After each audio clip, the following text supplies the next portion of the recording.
Yes. कितने calls किए तुम्हें? तुम फोन क्यों नहीं उठा रहे थे? मुझे? हेलो। क्या है Sam? Where the hell are you? Ma'am मैं यहाँ लैब में हूँ। आज ही वेस्टमोर हॉस्पिटल में जाकर वो साइकोलॉजिस्ट का लेटर लेना है। एंड वन मोर थिंग, मैंने एक और मेंबर को अपनी टीम में ऐड किया है and she will be working with you as a forensic assistant. Phone दो उसे। Okay ma'am. हेलो। हाँ Shikha, note down my number. Sure ma'am. Ma'am 1 minute hold कीजिए, मैं नोट करती हूँ। हाँ बोलिए मैम। मेरा लैंडलाइन नंबर है, note it down. Okay. 0471 326 4797। Okay मैंने तुम्हें जो कहा था वो याद है ना? Done ma'am. मेडिको लीगल सैम पर हमेशा तुम्हें नजर रखनी है। तुम्हें इस टीम में लाने का मेरा यही एक पर्पस है। सैम की डेली एक्टिविटी तुम्हें मुझे इस नंबर पर इन्फॉर्म करनी है and I expect you to do this in absolute secrecy.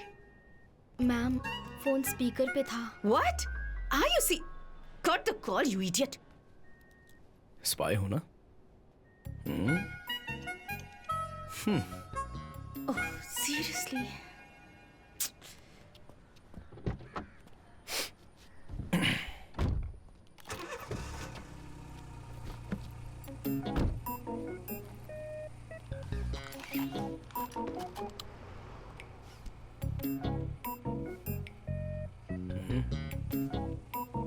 Department की गाड़ी नहीं लग रही, सीट बेल्ट नहीं बांध रहे।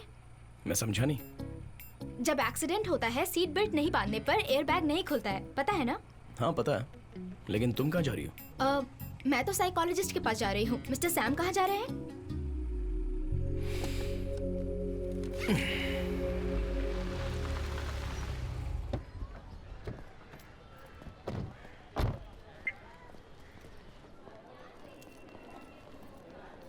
Excuse me. Doctor Alphonso Kurian का रूम कहाँ है? B block. Thank you. Welcome. Wait.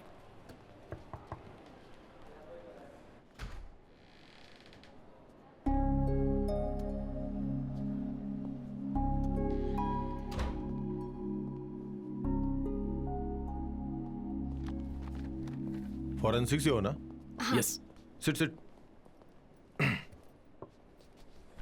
Ritika ने बोला था, बताइए। कीर्ति की रिपोर्ट मिली है, मगर डॉक्टर का लेटर भी मांग रहे हैं क्योंकि पुलिस को सॉलिड एविडेंस चाहिए। बच्ची माइनर थी इसलिए हम लोग आए हैं। रितिका की क्वेश्चनिंग के बाद 2 घंटे में रितिका के साथ ही बैठा हुआ था। बेटी के खोने के बाद ट्रॉमा के अलावा मेंटली वो बिल्कुल नॉर्मल है। ओके। वैसे कीर्ति का स्टेटमेंट रिलायबल है, ऐसा एक लेटर मिल जाए तो? श्योर। उस केस की जो भी डिटेल्स है मुझे दे देना। हाँ ओके। हाँ मैं लेती हूँ सर।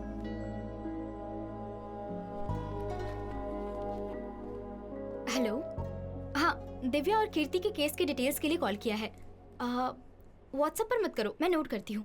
1 मिनट रुको। Okay 1 second.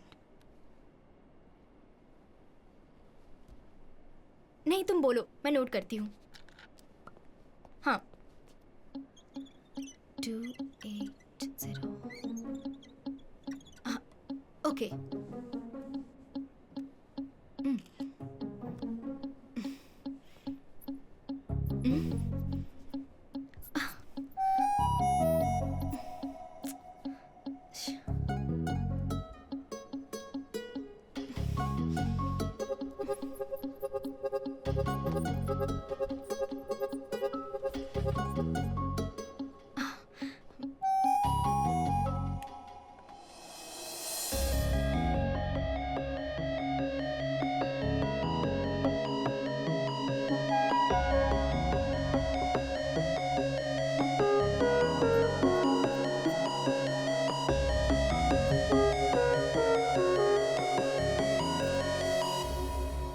मार्कर के अंदर होता है एल्कलाइन, कॉफी में होता है एसिड। एसिड को यूज करो तो एल्कलाइन को ब्रेक कर सकते हैं।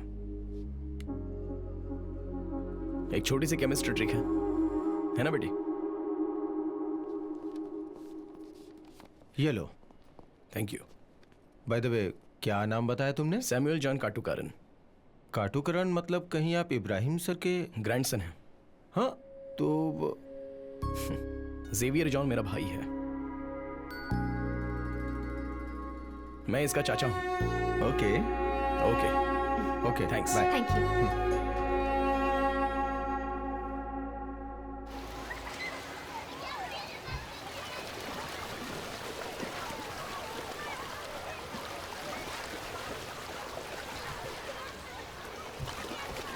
तुम भी आ जाओ। थोड़ा अंदर, स्माइल करो। अरे सुनो,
इन कंक्लूजन, मीडिया में इन सब केसेस को इतना अटेंशन मिलने के बाद भी किलर अपना अबडक्शन कंटिन्यू कर रहा है, which means at any cost अगला इंसिडेंट हमें रोकना ही होगा।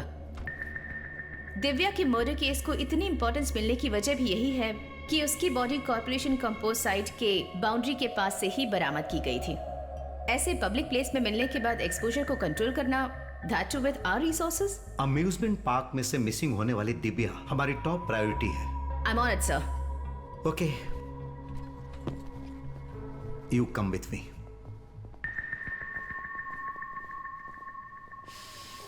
मैंने तुमसे कहा था कि 8 बजे आना है। नहीं, ये ऐसा क्यों है? मैडम, आपने जैसा कहा कि कॉर्पोरेशन कंपोज साइट वाली जगह पर दिव्या की डेड बॉडी मिली थी। बॉडी डंप करने के लिए उसके साइड में तो इतना बड़ा सा खेत था, तो कंपोज साइट क्यों चुनी? उस किलर ने ऐसा क्यों किया होगा? बॉडी जिस जगह पर थी वहां पर कंपोज साइट की जो दीवार है वो लगभग 5 फीट ऊंची तो है ही, है ना? हाँ, फिर सपोज जब 5 फीट दीवार के उस पार डेड बॉडी को जब किलर फेंक नहीं पाया, तो एक बार सोच के देखो, दिव्या के डांस क्लास के बच्चे, वाटर थीम पार्क की सिक्योरिटी और इससे पहले के केस के विटनेसेस, वहां पर बच्चों के अलावा आजू बाजू में शक करने जैसा कोई भी इंसान नहीं दिखा, ऐसा सब कॉन्फिडेंटली बोल रहे थे। फिर भी किलर ने अबडक्शन किया। हाउ?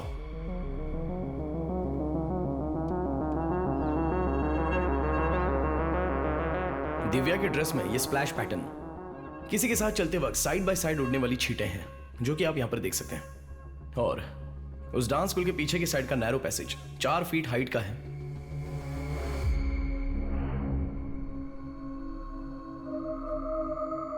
इसका मतलब 4 फीट ऊंचाई वाले नैरो पैसेज से चलने लायक वो जगह और 5 फीट दीवार के उस पार बॉडी को फेंक नहीं पाना, एक ऐसे ऊंचाई वाले आदमी की हमें तलाश है, क्योंकि वही किलर है।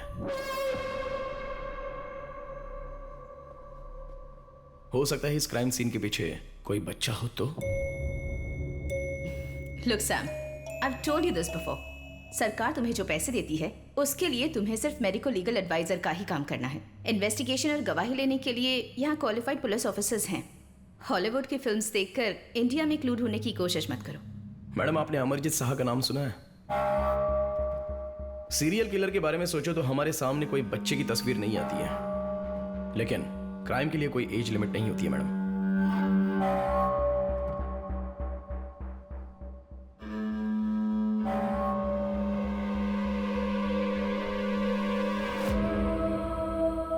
ये देखिए, अमरजीत शाह, सीरियल किलिंग के मामले में अरेस्ट होने वाला दुनिया का सबसे छोटा क्रिमिनल। इसकी एज आप जानती हैं क्या है?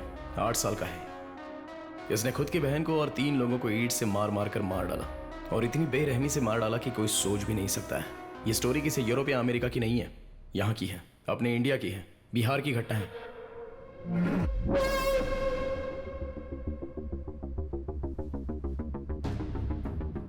और सिर्फ इतना ही नहीं, मैरी बेल और उसके साथ रॉबर्ट थॉमसन 10 और 12 साल के चाइल्ड सीरियल किलर्स दुनिया की बहुत सारी जेलों में सजा भुगत रहे हैं। Children are definitely capable of violent crime, इसलिए तो हमारे यहाँ एक जुवेनाइल सिस्टम है madam. Okay Sam, that's enough. Nonsense.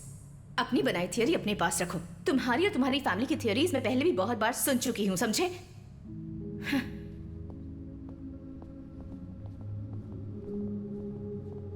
तुम दोनों पहले से एक दूसरे को जानते हो? है एक छोटा सा रिश्ता। एकेडमी से पास होने के बाद की बात है। मेरे भाई और रितिका की मैरिड लाइफ में रितिका को जॉब के लिए एक छोटी सी ऑब्स्टिकल के अलावा उनके बीच और कोई प्रॉब्लम नहीं थी, और रितिका ने हमेशा अपने काम को ही इंपॉर्टेंट समझा। रितिका की केयरलेसनेस की वजह से वो अपनी बच्ची खो बैठी। उसके बाद थोड़ा सा वक्त कलरफुल था। उसके बाद arguments, fights, family court, divorce. 6 साल बीत गए, लेकिन उसके बाद रितिका और हमारी फैमिली के बीच कोई भी रिश्ता नहीं रहा। सैम, यह है Abdul Wahab sir, retired SP CBCID. Sir के पास एक डीएनए सैंपल है। अपने केस के साथ इनका सैंपल भी एक बार वेरीफाई करके चेक कर लो। श्योर।